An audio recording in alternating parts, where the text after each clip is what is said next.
And I want to thank the fans for introducing us to BTS, because now I'll play this song to a friend and be like, look at this song, isn't that great? And then they're like, it's all right. And then, I never would have thought I would have enjoyed watching romance shows, and here we are. This guy crying all the time. When we watch, don't put me out there. I haven't cried yet. No show has made me cry yet.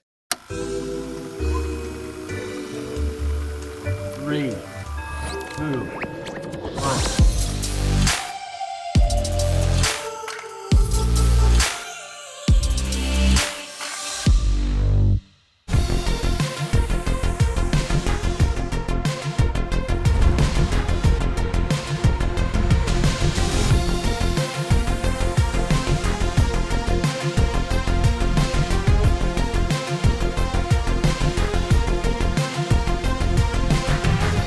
Welcome back to the Reactorverse Podcast, brought to you by Passionfruit. I'm joined today by two guys who are relative newcomers to the space compared to some of the other people I've had on so far, but in just a few short years, they've managed to make their own impact and their own footprint on the space. It is Jeff and Tobz from Core4VT Reacts. Yes, sir. Thank you for having us. Yeah, thanks for coming on, guys. I really appreciate you being here. Like I said, I've found your channel obviously through the last couple of years when you started really kicking up through the pandemic era, and that's such a significant part of the reaction space at this time now that we're a few years into it.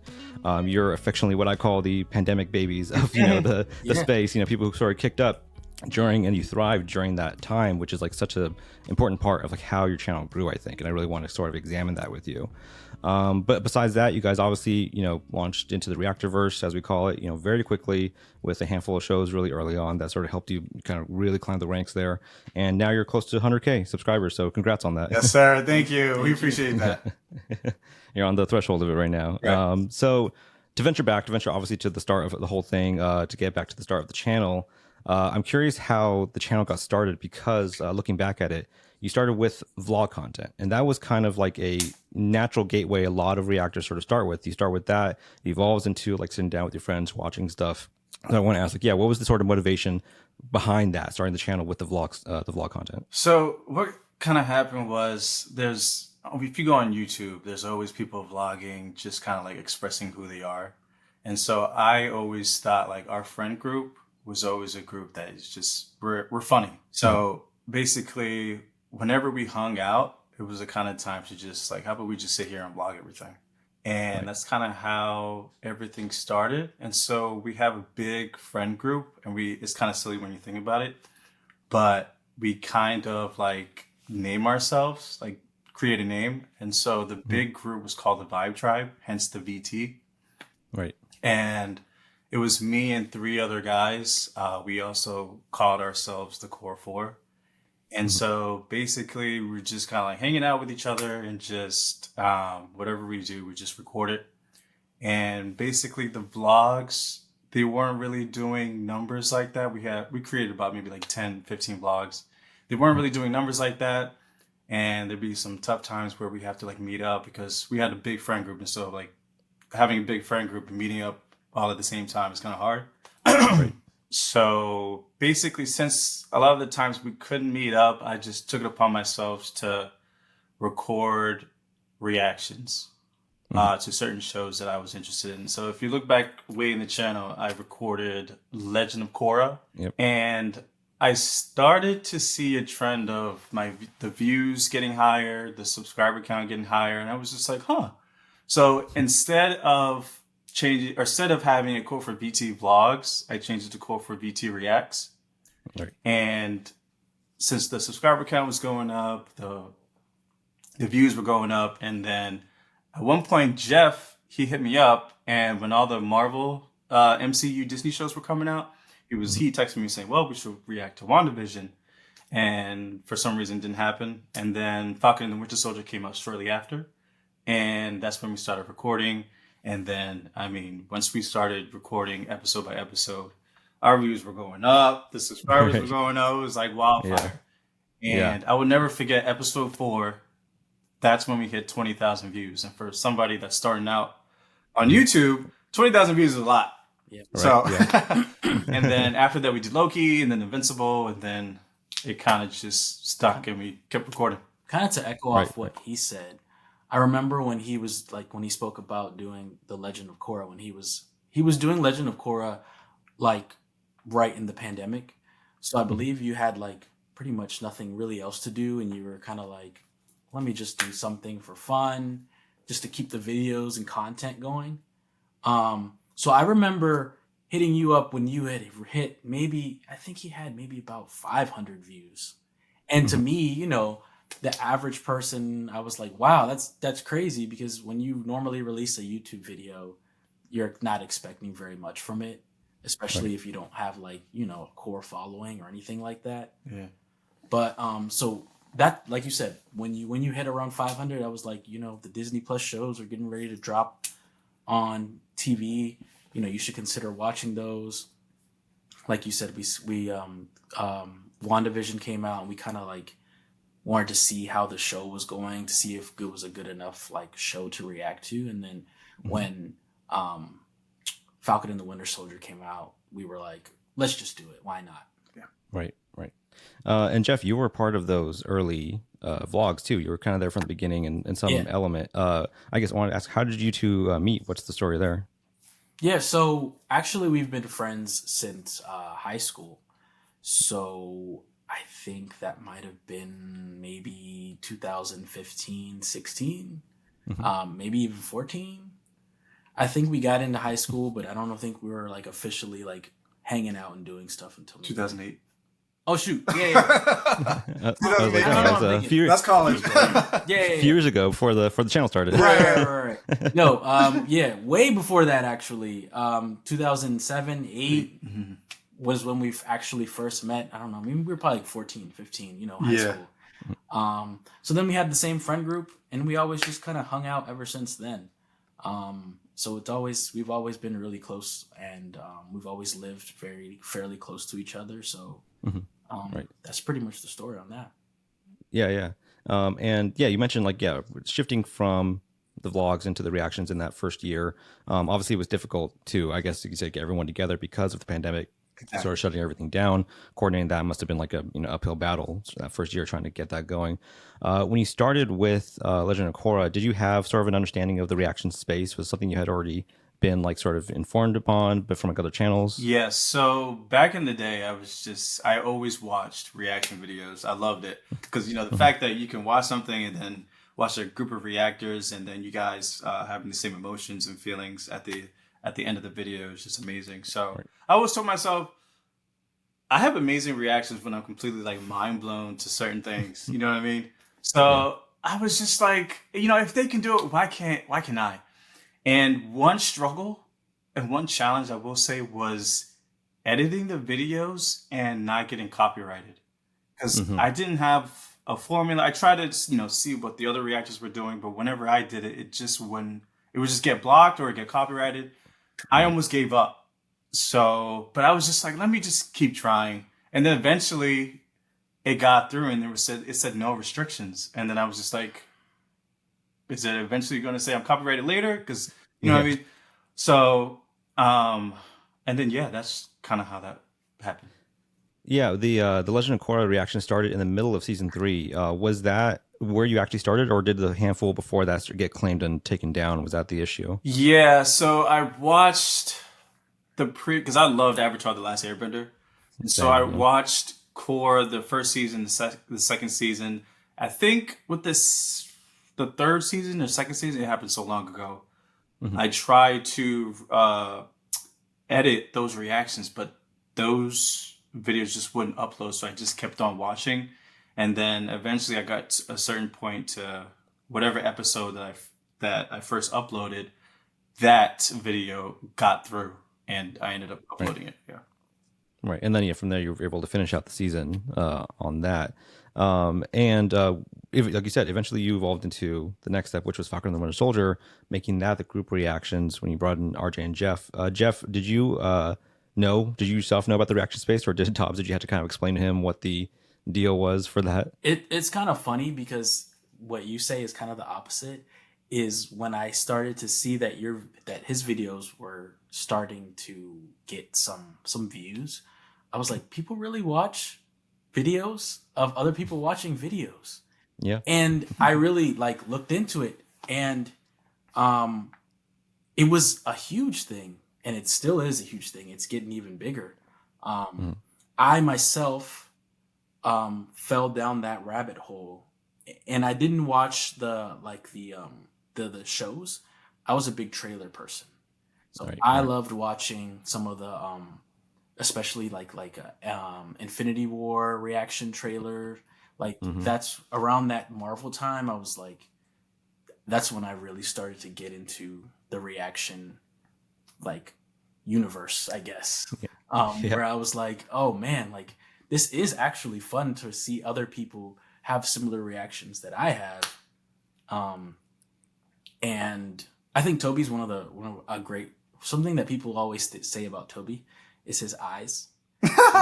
They always comment his eyes when they pop out. Yeah. And I love watching our videos because I love seeing some of his reactions, some of his facial expressions that I didn't get to see because obviously I'm watching what we're watching, so I don't get to see him react to stuff. So I really find that enjoyable now, especially I'm in it. Yeah, and I just don't even realize, and like my facial expressions, I just react, you know.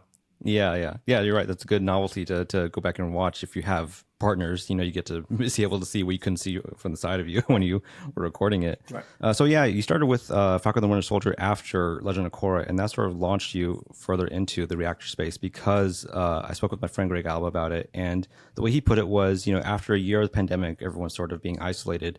Those Marvel TV shows, WandaVision, Loki, Falcon and Winter Soldier, they sort of had that water cooler moment where everyone was really eager to get online and talk about them, share experiences and thoughts about it, especially in that early era when like the possibilities seemed endless for where they were going to go.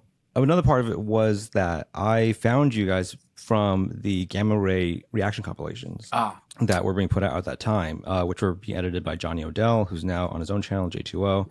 And I really love his work because I think his work brings a important cohesiveness to the reaction space, like just having everyone together and showing kind of like the similarities, but also the variety in which there is in the reaction sphere. And so I found you through that. I guess at that time, were you sort of feeling the immersion into like the reactor space, you know, through being part of that, and also just the discussions going on around the shows? I guess I never really thought that we were ever gonna just blow up. So when we were doing these reaction videos, and I remember the very first time, like you said, when Johnny was doing these videos, I mean, I felt like I almost like stardom or something like that. It sounds dumb, but we were like, wait, someone took time out of their day to edit our videos into their own video, and they've also watched 10 other reactors. It feels like maybe it was like a building community at that point. And to be honest, we've watched a lot of the other reactors who were on the same thing, and I've loved seeing some of them grow because a lot of them started off like where we were just had like a very small following at that point. Exactly. And slowly and gradually became just, like I said, like a bigger thing. Yeah, a lot of people that were actually on Johnny's compilation I watched before reacting. So the fact that our videos are in the same video with the other reactors, it was crazy. I didn't expect that at all. So at first, I think it was Falcon and the Winter Soldier. So when I saw that, it was just like, wow, like we're already picking up from our own videos and uploading and people seeing them. But the fact that we're getting like publicity and we're getting recognition and people are acknowledging us in his videos, it was like wildfire. Right. And then once you started going, you like next was Loki, you know, like I said, then Invincible. Those two shows were the sort of smart pivots because it was just like, again, it was that year of like really incredible new shows that people were really excited to jump on and be a part of for the conversation about it. And you sort of stuck with that format for a while where you didn't immediately jump into like a large rotation of things to start putting out like a lot of channels do. You sort of like focus on one at a time and let it build naturally that way. Was that due to like any sort of specific strategy, or was it more like just time constraints of like we can only do like one at a time for now? I think we just wanted to start it off slow, just one at a time.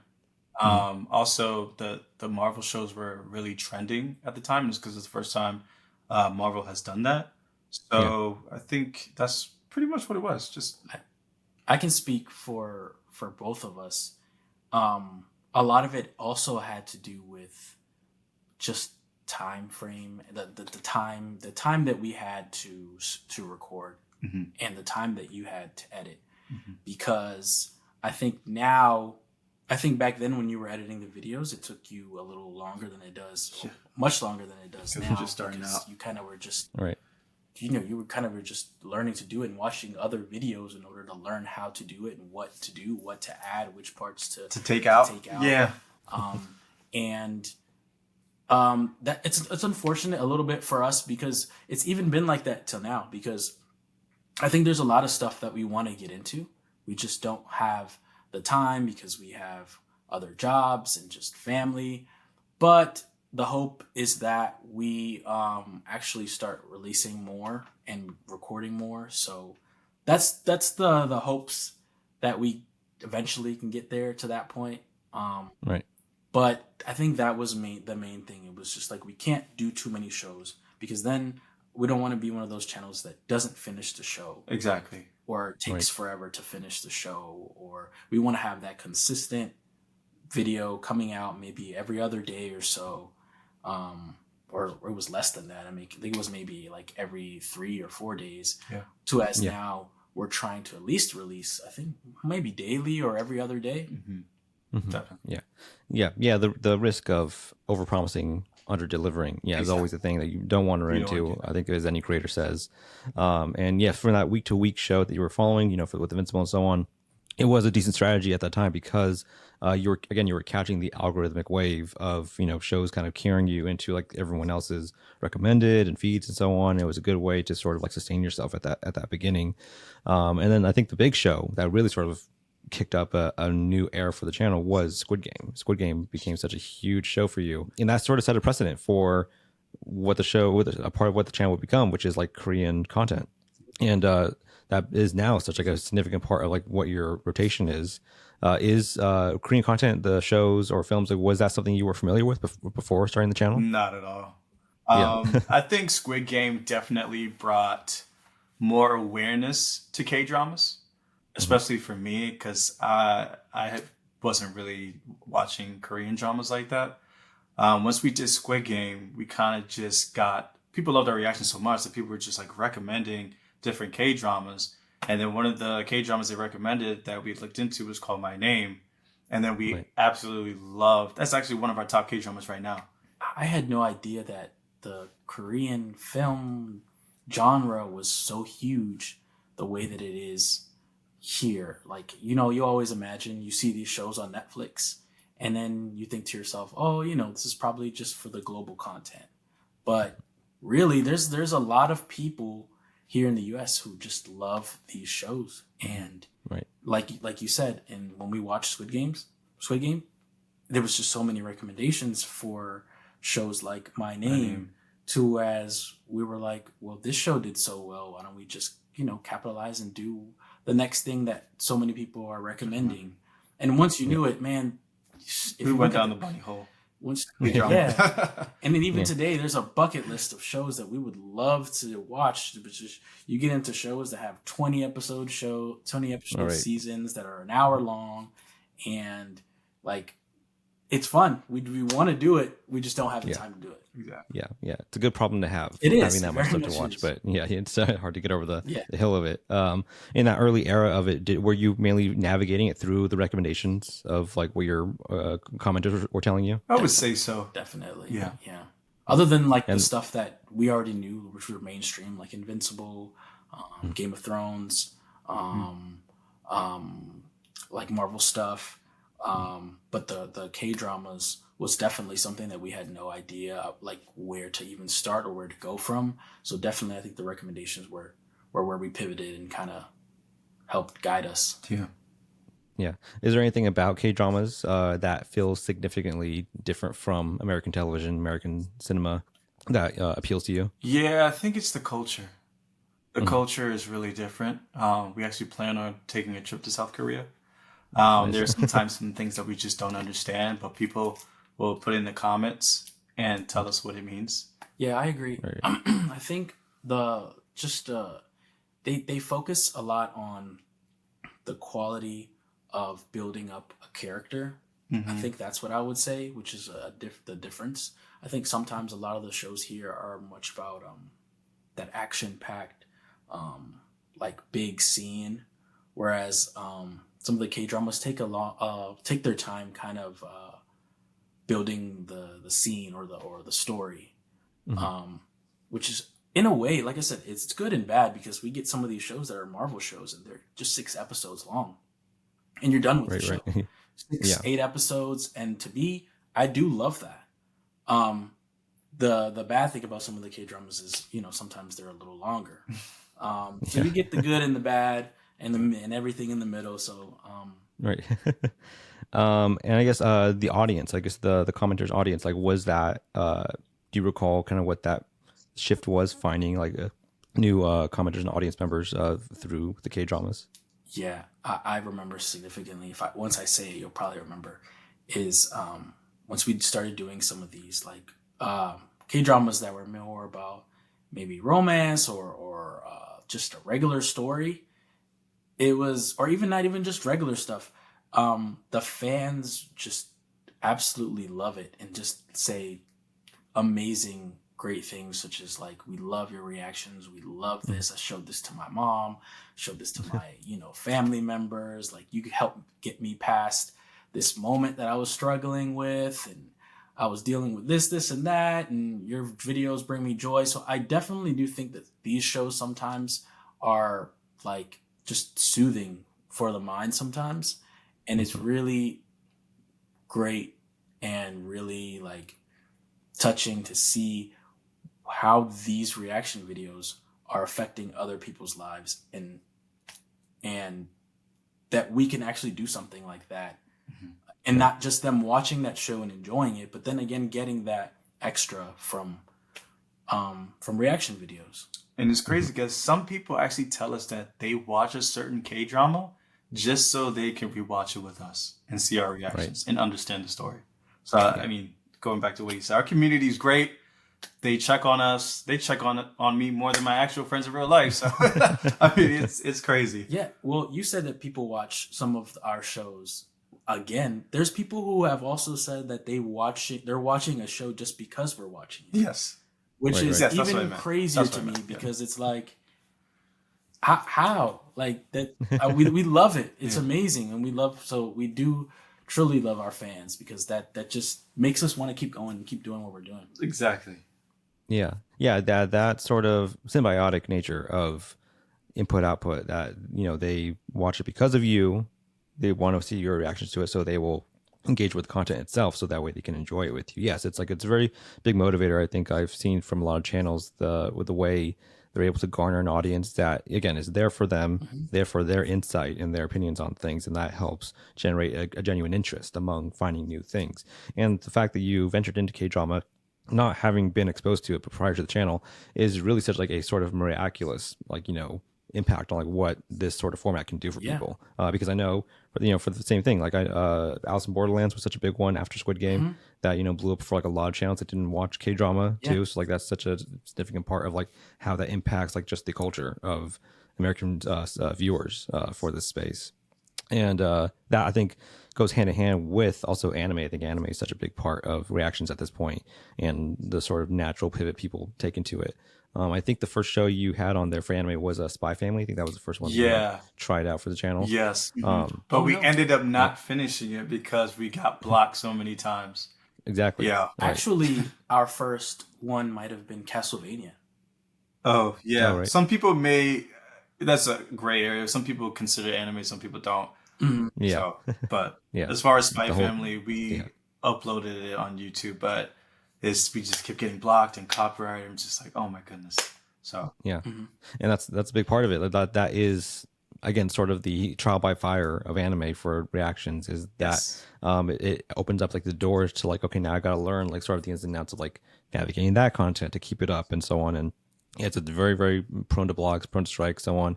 I guess, were there any other learning curves for anime in terms of even just blocks or strikes, but even just the audience and sort of like the culture around it that you had to get through when you started it for the channel? Yes, for anime, one thing that I just it took me a while to get used to is that they always go back in the past. They show you flashbacks. They show you what happened prior. I just couldn't get used to it, but after watching so many episodes of Attack on Titan, they just throw it at you and you just get used to it eventually. Yeah. Yeah. Yeah. I think Naruto was the one that I grew up with for a long time, and like that's the one where like they have like a very superfluous amount of flashbacks. I think like you'll see the same like event like 7 times over from different like just animated perspectives and stuff like that. Even though I really love it, it's like one of those things, like the pacing of it. Yeah, it does take a little bit getting used to. Right. Yeah, and I look forward to us continuing that anime trend because I wasn't like a big anime person. Me neither. The stuff that I watched was like it's not considered, but like that Dragon Ball Z, Pokemon, which is like the mainstream stuff that's not like not real anime. But when we got into AOT, which is probably one of my favorite shows of all time so far, and we haven't even finished it yet. Yeah, but it just made me think. Okay, well, a lot of people have recommended this, but they're still in the comments recommending other animes. And if this is this great, I can't wait to just continue and watch other things. For sure. Right.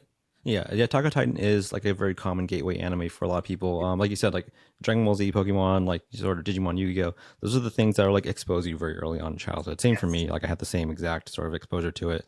But Attack on Titan is the one I think that opens up people to it very easily because it's such a grounded story. It's very grounded in sort of like real world sort of themes, and again, pacing is such a big part of it. Like anime, as you'll get into it, has like a very distinct sort of sense of humor and pacing to it that takes a little bit of getting used to. But Attack on Titan, you're still getting through it, and actually was just watching some of your latest reactions, watching the basement episode last night, trying to catch up on things with you. It's funny when you get to the episodes like that, the really heavy stuff that throws a lot of stuff at you. Your reaction kind of goes stagnant because you're just trying to pay attention to what it's telling you, right? Especially when you're reading everything through subtitles. Yes. I was just having a really great time watching your sort of immersion in the show with that one for that episode. We've joked about it when we're like, we're trying our best to react, and sometimes I sit there and I'm like, I haven't said anything in a long time. Maybe I should say something because I'm really trying to focus in. And a lot of people in the comments are like, you really got to pay attention because you got to look at this and look at the things in the back and look at the things over here. I'm like, I'm going to try. I'm going to try to make everyone happy at the same time and try to fully understand and grasp everything that's happening. Right. So, but I love it. I mean, it's my favorite job right now. Right. Yeah. Have you had to have or make any significant changes in terms of like spoilers for the show? Because I know Attack on Titan has like a very big, or at least it did back in the day, maybe not so now because the story is done. Back in the day when people started it, like spoilers were like very, very heavily abound in comments, and people had to have mods to check everything for them. Has that been your experience like now? I think there have been a couple times where maybe something would pop up on Instagram, but like you know how reels they'll come up, and so since our Instagram page is relating to different like shows and K-dramas and anime, I think maybe something had popped up, but I would scroll really quickly so that I wouldn't see anything. Yeah. Also, people have been really good in the comments of not spoiling anything. That's good. But yeah, that's pretty much. We kind of emphasize it like in the pinned comments. Hey, like please don't spoil anything. If you think it's a spoiler, it probably a spoiler. is exactly. If you think good rule of thumb, if you should say this or not, you probably shouldn't. Exactly. So I think like you said, for the most part, we haven't really gotten spoiled. We've gotten really lucky with the fans. I think maybe once or twice it's been like a minor spoiler, but nothing big. And like you said on Instagram, can't even open the app anymore, to be honest. And also, since Attack on Titan isn't on the air right now, there hasn't been really anything popping up since it's not really trending. So we don't really see. I think that's a big part of it too. Yeah, the sort of conversation goes into hibernation since they take such long breaks between exactly. episodes. Are you excited for the new season? I think it drops this. No. It drops next month. That's the final episode.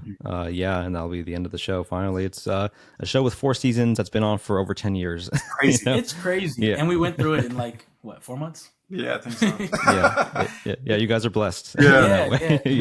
We're trying to catch up. I don't think we're gonna catch up. We're probably gonna be like a few episodes right behind. We'll probably finish close to there. Yeah.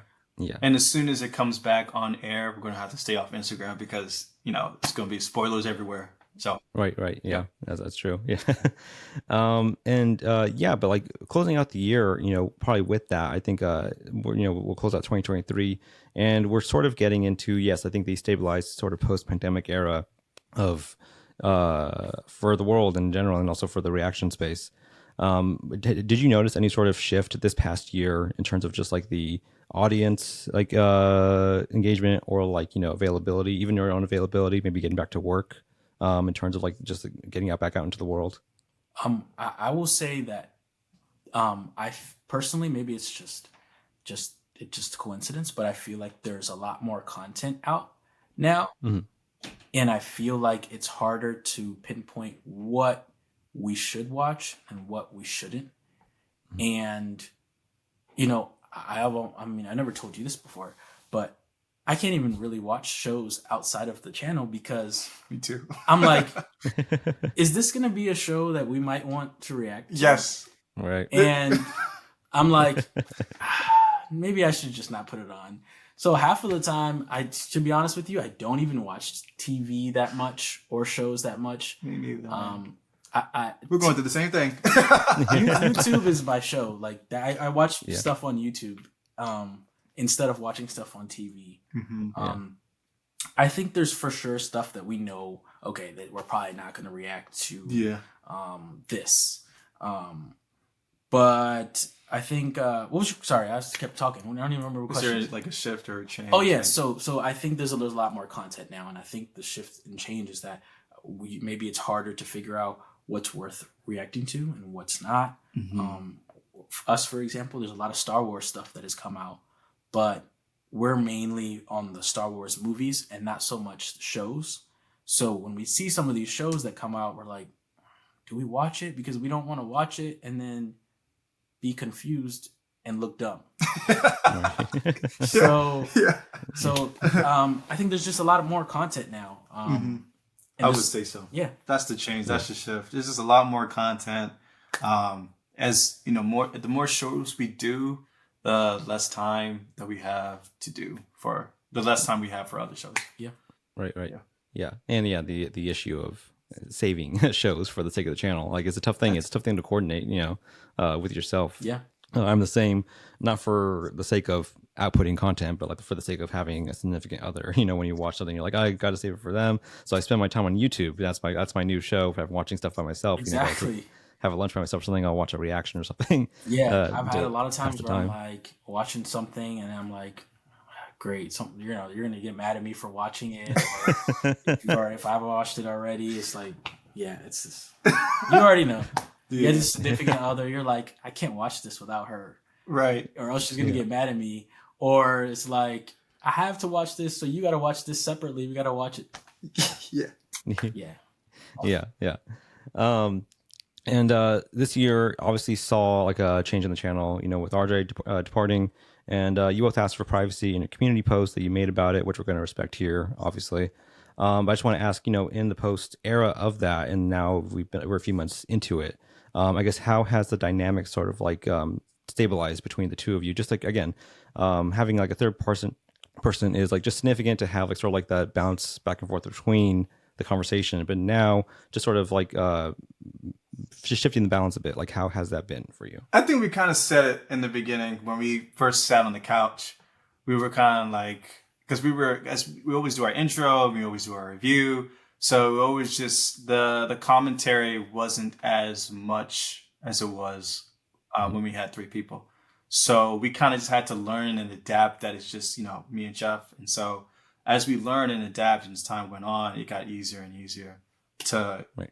I mean, sometimes our reviews are even like 10 minutes long sometimes. Our intros are getting longer as well. So yeah, I think that was, like you said, that was the biggest thing for us when we were like, we actually have to talk more now. We're not used to that. Yeah. And it's only one person. We've seen channels that have maybe 4 or 5 people in it. And I can imagine like how much, not to say easier, but just how, like you said, just easier to bounce ideas off of. Whereas now it's like, it's you and me. It's like a one-way conversation. It's not like a group of people talking anymore. So it's now a little harder for me to say something and you to acknowledge it, and me acknowledge it, and kind of like I think that was the hardest thing for us to deal with. Yeah, and so like there'll be some times I think in the way beginning, Jeff might have said something, and then I would just probably just agree and I have nothing to say about it. And then he would just be like, that's it? So it was just like, we just had to get used to it. Yeah. It's an adjustment. And you mentioned, looking at other channels with like a large group of people as sort of like a template, or like sort of like, trying to bounce ideas of like how they sort of manage. Are there any sort of advice or tips that you can give to people who may be starting, who are trying to manage like a sort of group dynamic for themselves? I can go first. I think the easiest thing it sounds really like duh to say, but I think the easiest thing is to just be yourself. And the easiest thing is to do it with friends. Someone that someone that understands your jokes. Common interests. Our common interest right here. We have a poster of Rush Hour, which is one of our favorite movies, which we quote and had quoted outside of the reacting thing so many times just in regular life. And so when you're watching with friends, I think it's just a lot easier to just have fun with it. And I think that's what we kind of did it before. It was because, like we said, it wasn't nothing intended behind it. We just thought, hey, it'd be fun to watch a show and see how that grows and see if people like it or not. And I think that if people wouldn't have liked it, I think we still would have been reacting to some of these shows, just because, I mean, we have so much fun watching these shows together. It's so much fun, more fun watching a show with someone than it is by yourself, personally for me. And Jeff, you took my answer, but if I had to say another answer, I think a lot of the times when reactors are reacting to whatever they're watching, they kind of just wing it, and it comes naturally. But to answer your question, I mean, I think one advice would probably just like to write things down, because I've seen reactors write things down, and then just so they don't forget. And it would add a lot more commentary. It wouldn't be as awkward. So probably writing things down, or just being more organized. I think for me, I'm kind of used to not writing things down, but I think that if we would have first started and when we did it, I probably definitely would have done that as well. Yeah. Having the sort of guideline afterwards for the post commentary, is very helpful. Because I know back in the day, Toby, you mentioned like you didn't really prefer long intros, so you kind of like to jump into it right away. But that's the evolution of it. I think a lot of channels I've seen have kind of the similar dynamic where like they start off and like they have a very quick intro because like they don't really know what to say. They don't have like much input yet. But once you start fostering an audience that knows you and your insight, then that comes more naturally, because you're able to understand what you're saying is being appreciated and understood by the audience that knows you. Exactly. So that's very important. And guys, to sort of start winding things down a bit, I love to ask, what is the most consistent obstacle you faced with your time with the channel over the years? The most consistent. We kind of went over it a little bit. For me, it's just having the time to really watch these shows, because I give so much credit to some of these channels who they watch so many shows and they release so much stuff, and sometimes I think to myself, I wish I could do that. But it's also definitely a job at the end of the day, because you have to be consistent with the uploads and consistent with the content, consistent with just like advertising and putting stuff out on YouTube or Facebook or Instagram. And not to say that it's not a fun thing to do at the end of the day, but I think it's very difficult to kind of juggle that with life, and then if you have another job. So I think that's the biggest struggle that I can think of. Yeah. And for me, I think it's just like releasing the amount of content that we want. So, I mean, we would love to release like 7 shows worth of reactions, but with the time that we have in our schedule, the amount of shows that we are doing right now is most likely our limit.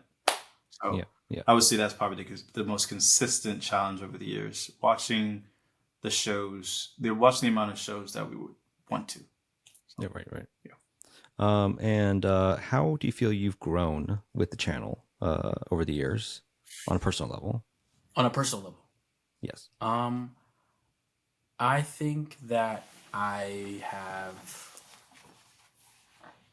a new understanding of, I guess, again, we've talked about it a little bit earlier in the interview, but just a better understanding of people and what people go through.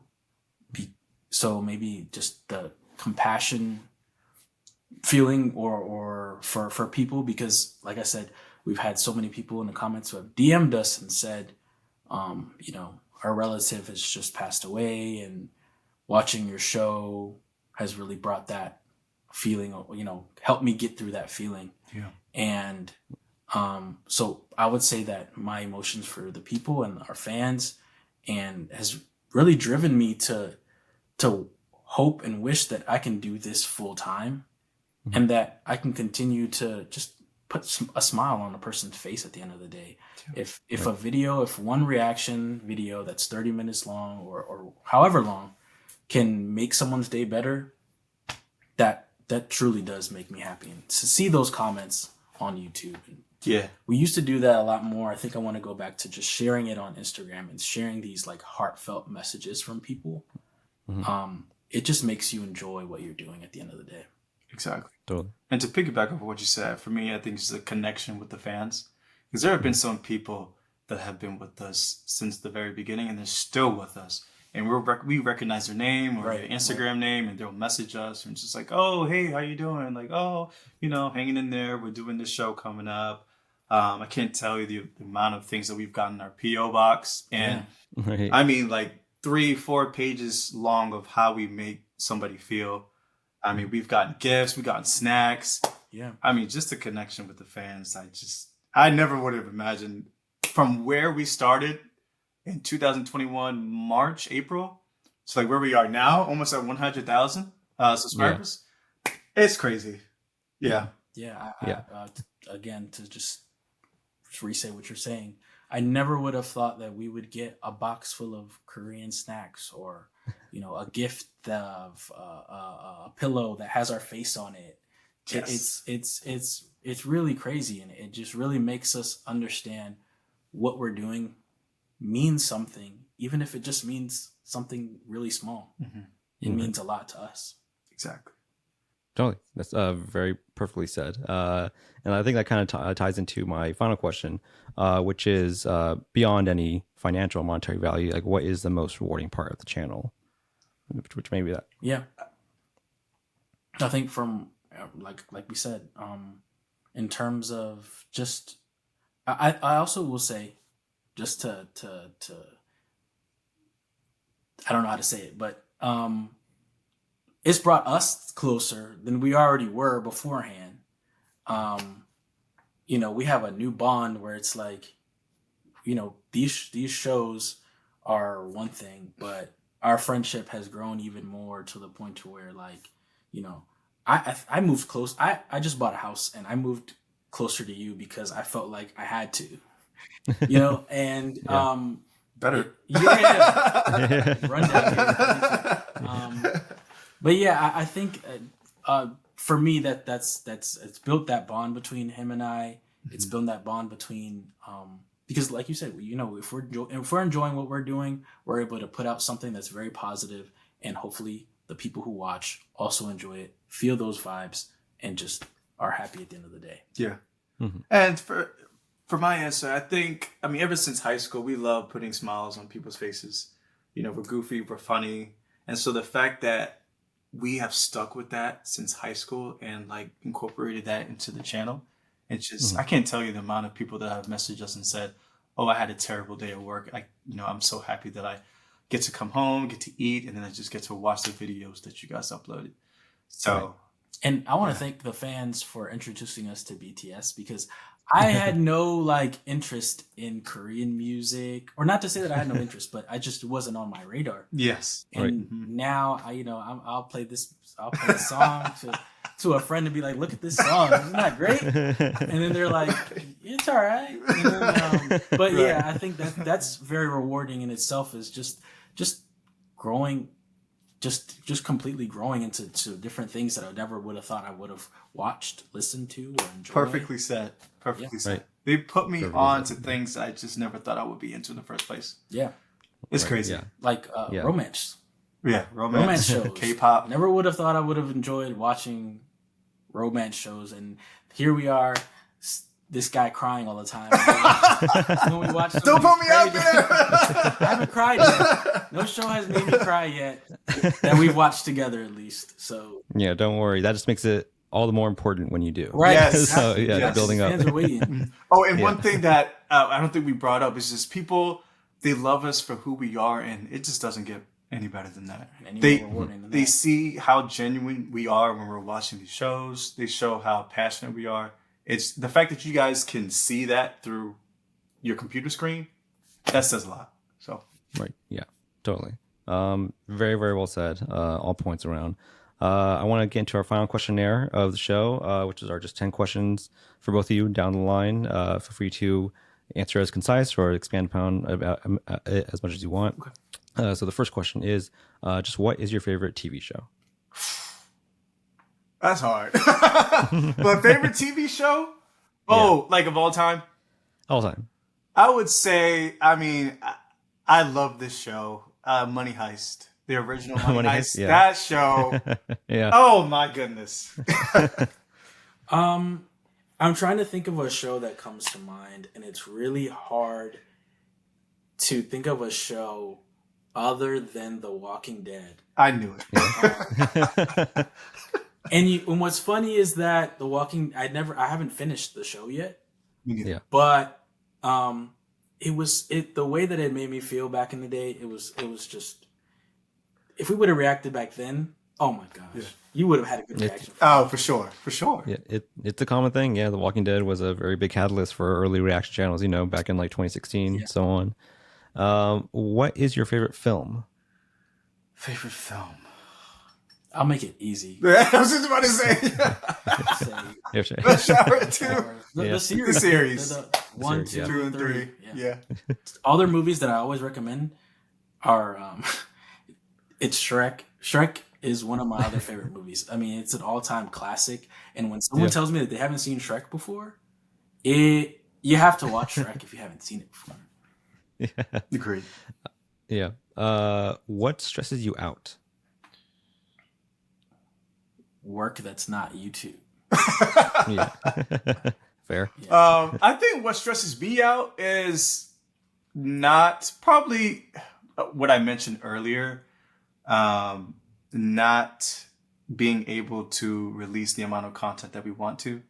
Mm-hmm. Because a lot of our fans have recommended us a lot of K-dramas, animes.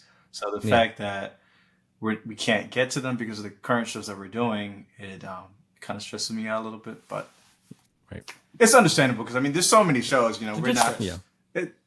Good stress, bad stress. Yeah. yeah. Double-edged sword. Yeah. Yeah. Okay. What helps you relax? Other than alcohol, I would say video games for me. Video games, it mellows me out. It just takes me away from the world, and I'm just talking to my buddies on the headset and just Yeah. For me, it's just spending time with my family, going on vacations with them. Can't be more relaxed than that. Yeah. Right. What hobby or passion do you have outside of TV and film? The quick one for me that I think I always use when you do some of these questions is I really like to draw and paint. So if you look at some of our old videos, it might be around Stranger Things. No, that's Stranger Things. Squid Game. I used to put some like paintings in the background, and so I used to have just like enjoyed when I had the time. I used to enjoy doing that. So for me, the hobby is rock climbing. I rock climb in my spare time. It has lessened a little bit because of the whole YouTube thing, but that is one thing that I really enjoy doing that my friend got me into. So yeah, awesome. What fictional character do you relate to or just care deeply about? Oof. These are good questions. Yeah. Good questions. Fictional character. Do we relate to or what? Or just care deeply about? Okay. I would say for me, it was Rick Grimes from Walking Dead. Yeah. Yeah, because a lot of the times I would catch myself like talking like him. I would talk like him. The head nods he would do to the side. Just the mannerisms of Rick Grimes, I would catch myself doing because I loved his character so much. That I remember this one time where I think I had the flu and somebody got me into The Walking Dead, and I completely binged season 1 to season 3. I think maybe like a day and a half. Yeah. And man, when I tell you Rick was my favorite, he was my favorite. So I would say Rick Grimes. Yeah. I really appreciate Prince Zuko's growth. Oh my, that's so. Oh my gosh, that was the best growth of any TV show. Oh man, you go from hating him and being the biggest villain to like helping him be his and helping the main character become who they are. And I can't wait for that Netflix series to come out because I'm really hoping they do really well on that. Yeah, it's one of the all-time greatest redemption arcs. Exactly. Yeah. What is your guilty pleasure show or film? Mine's is yours too. What is it? I don't even know mine. I don't know if you've ever seen this show called New Girl. Oh, yes. That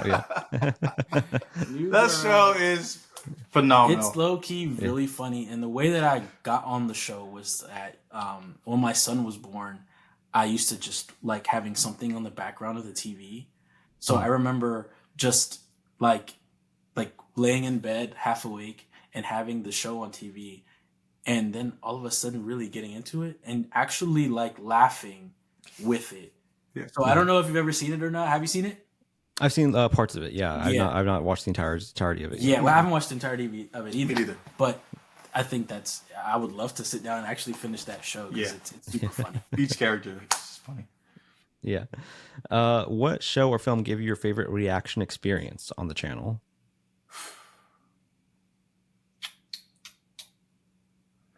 I want to say maybe Squid Game. That's the only one that kind of keeps. I'm thinking about shows, and I think that one, and maybe Invincible. Okay. Yes. So maybe those two. Yeah.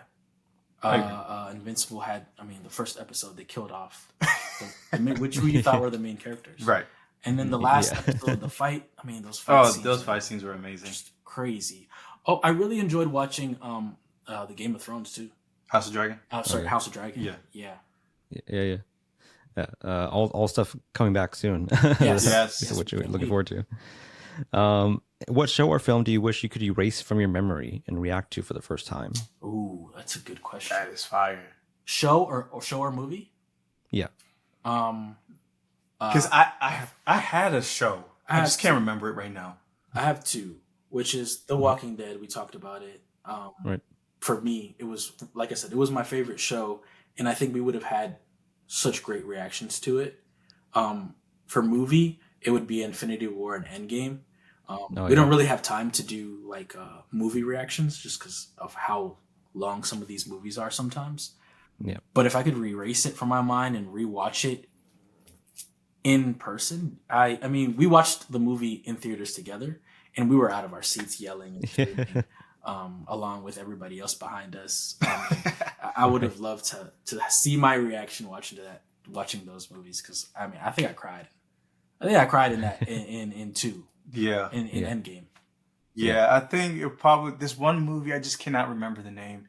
He was an actor and he fell down a hole, and then it was Ninja Turtles? No. It was an amazing movie. I can't remember the name of it, but if I had to answer for a movie I do remember, it'd probably be Infinity War. Mm-hmm. Infinity War is my top 3 all Marvel movie of all time. Yeah.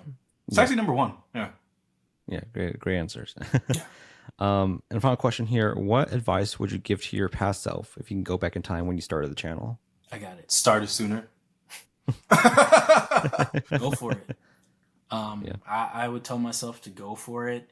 I think a lot of times you doubt yourself and doubt whether or not it's going to go well. I would recommend this to myself and to everyone. If you have a passion for something and you really enjoy it, just do it, because you're only slowing yourself down by not taking that first step and that first leap to just trying. And at the end of the day, if you don't like it anymore, it's not like you can't stop, but just go ahead and just try it. Yes. Try sooner. Exactly. To combine the answers. Mm-hmm. Yeah, I would definitely say one big piece of advice is, like you said, just if you enjoy something and you're very passionate about something, go ahead and do it. I mean, consistency. Mm-hmm. If somebody would have asked me, what is the biggest thing that you need in order to start a YouTube channel or reactions, consistency is number 1. Mm-hmm. Just be consistent. I mean, even if it's like putting one video out a week and you're just starting out, just having that consistent video upload will just do wonders for your channel. Yeah, absolutely. Great advice all around, guys. I really appreciate you coming on, hanging with us today. Of course. Thank you. Yeah. Thank you for having us. Great of questions, course, yeah. Thanks. No, it's great to having you guys on because, like I said, I found you through Johnny Odell's edits for that, and so I love being able to sort of bring on the people that I discovered through the work, through the space. When I was a fan of just like that pandemic era of just finding new people cropping up, and it's great to have you guys on here for that. Thank you. Thank you so much. Really. Where can we find you on social media, YouTube, otherwise? Social media on Instagram, you can find us at Core4VT Reacts, as well as our Twitter, as well as our YouTube page, our Patreon. If you guys see our videos in a compilation, you can definitely just click and subscribe. Thank you guys so much for joining us today. Thank you for joining us and watching. If you're watching this on YouTube, please like, subscribe, all that good stuff. If you're watching this on the newsletter through Passionfruit, please subscribe to that and share it as well. We appreciate the shares, and we'll catch you on the next one.